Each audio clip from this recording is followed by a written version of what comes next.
Hi everyone and welcome back to DevPortal, your go-to channel for mastering Java concepts. In continuity of our Java interview series here on DevPortal, today we are going to discuss a topic which often confuses beginners, understanding the difference between equals and double equal to operator in Java. By the end of this video, you know exactly when to use each and how they work. So let's get started. Let's start with the double equal to operator. The double equal to operator is used to compare references in Java. It checks if two variables point to the same memory location or not. The code which you can see in the screen, here I have created two variables str1 and str2 of string data type, and both are storing same value. If I try to execute this line, which is sysout statement str1 double equal to operator str2, it will give me the true value. Let me show you. So you can see in the console true is coming. But why? Because we have created string using double quotes, and we know when we create a string using double quotes, it will create inside a string pool, and if already that string present in that string pool, it will return the same reference to us. If this topic you are not aware of string pool, then that also I have covered already in my interview series. You can check it out. Link I will give you in the I section. So here str1 and str2 refers to the same object in the string pool. So double equal to operator will return true to us. Now the equals method on the other hand compares the content in the two objects. It checks if the value inside the object are same or not. Let me show you the example for that as well. Suppose if I change this code little bit, I will use now new string to create the object, and we will see it will return us true as well. So here let me write new string, and in place of double equal to operator I will use dot equals method, and I will pass str2. Let me run this code as well, and you can see it is also returning true, but this time we have used dot equals method. The str1 and str2 have the same content as we know, so equals method return true to us.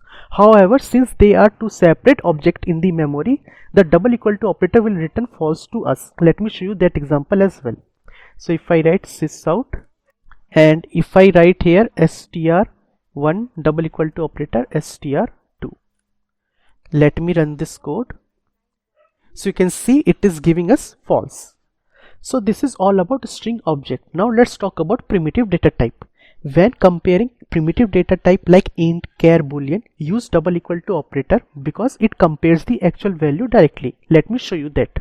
So if I remove this code, and what I will do here, I will create two int data type. Int a is equal to suppose 10 I have mentioned, and b is equal to 10.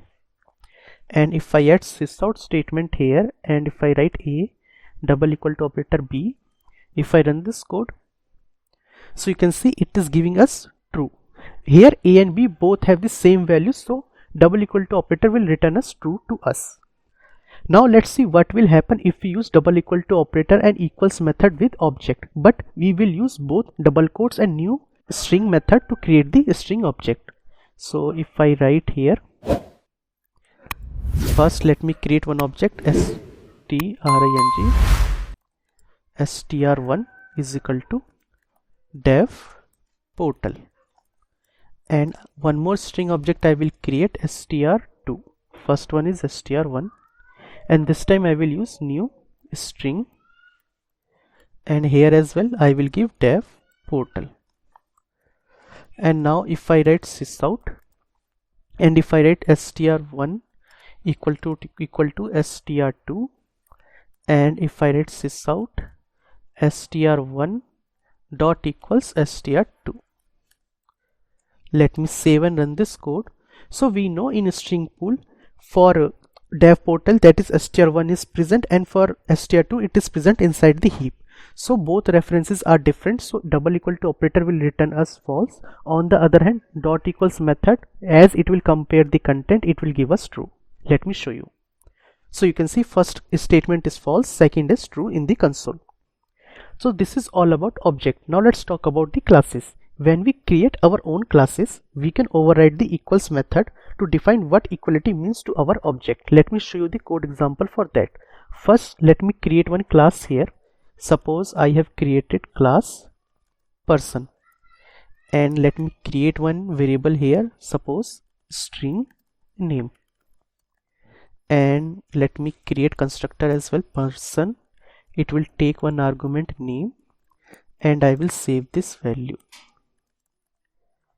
And now what I will do, I will override the equals method. So I will write public boolean, and here I will mention equals, and it will take one argument, that is object obj, and this method I will override. So I need to add annotation override. And now I need to add the return statement. So my return statement based on the conditions. So first is that I will check if this object is equal to obj. This means the current object, which that is person object, and obj is what I have provided while comparing the equals while using the equals method. So if these are equal, so I will return true. And one more condition I will check, if obj equal to null, so I will check, that is get class equal to obj dot get class, or rather than equal to, let me check not equal to, and for this I will return false. And now finally what I will do, I will typecast this obj to the person. So I will create person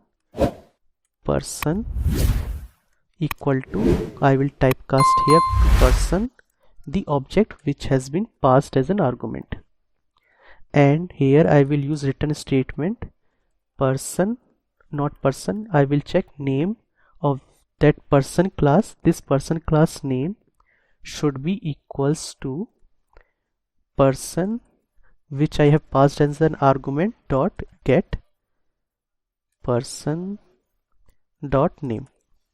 Getter setter I didn't create it, so I cannot use it. So this is the equals method which we have override. Now let me use this method here. So first I need to create person object. So I will write person p1 equal to new person, and let me give this a name, suppose dev portal. Same way I will create one more object, and this is p2.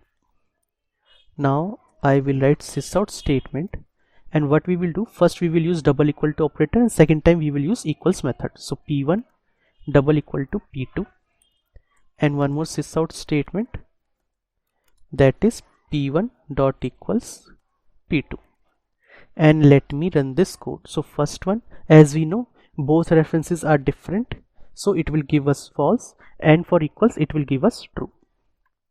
So you can see in the console as well. So here in this example, double equal to compare the references, so it has written as false, and the overridden dot equals method compares the name properties, so it will return as true. Now if you want this to be modified, what I can do here, I will check it should not be equal to. Now if I run this code, dot equals method will give us false, you can see, because we have just changed the condition. If I change this dev portal to dev, you can see the difference. Now it will give us true. So this is how we can override our equals method in classes. Now let's talk about the key differences between double equal to operator and equals method.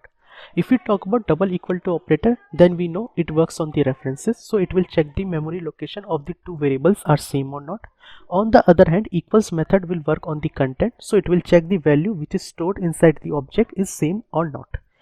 For double equal to operator, we can use with the primitive data type as well, but we cannot use equal method with the primitive data type.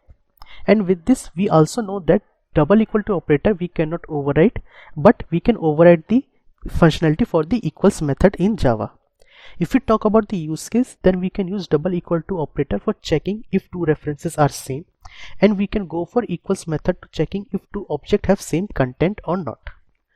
Now let's talk about some of the common mistakes that we can avoid. One is that using double equal to operator for string or object when we want to compare the content. Second, we forgot to override equals method for custom classes and confuse between the double equal to operator and equals method when working with the string pool. Some best practices are that use double equal to operator with primitive data type and go for equals method to compare the object content. Always override equals method when creating custom classes and make sure it is consistent with the hash code. To summarize, double equal to operator compares memory references while equals method compares the content. Use double equal to operator for primitives and equals method for objects, and override equals method for custom object to define equality based on the specific fields. That's it for today's video on DevPortal. If you found this explanation helpful, give this video a thumbs up, subscribe to DevPortal, and don't forget to hit the bell icon for future notification. Notes link I will give you in the description box as well as in the comments, so you can check it out. Have any question or suggestion, please drop them below, and I will see you in the next video.